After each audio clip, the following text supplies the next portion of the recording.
Привет! Сегодня вы узнаете рекорд приступа непрерывного чихания. Чихание дома в общественном месте – это обычная ситуация, которая знакома всем. На самом деле это вполне естественный процесс, который заложен в человека природой и имеет свое предназначение.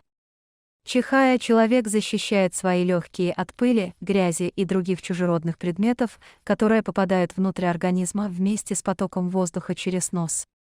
Когда человек чихает, то он резко выбрасывает в окружающую среду поток воздуха, который несется со скоростью 160 км в час. Во время чихания человек закрывает инстинктивно глаза.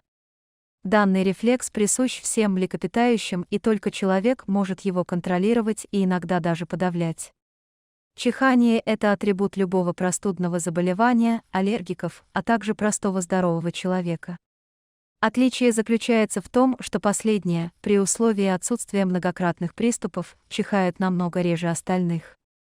Некоторые люди чихают единый раз, но существуют и те, у которых начинается непрерывный приступ чихания, который очень сложно остановить.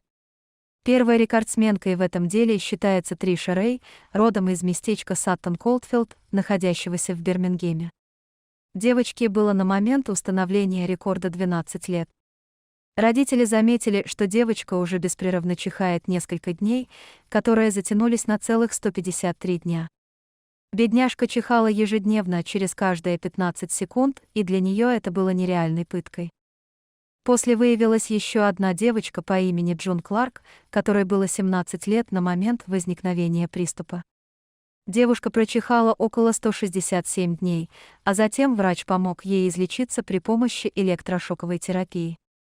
За рекордом, который остается непобедимым, и сегодня стоит Донна Гриффитс, 12-летняя девочка родом из Англии.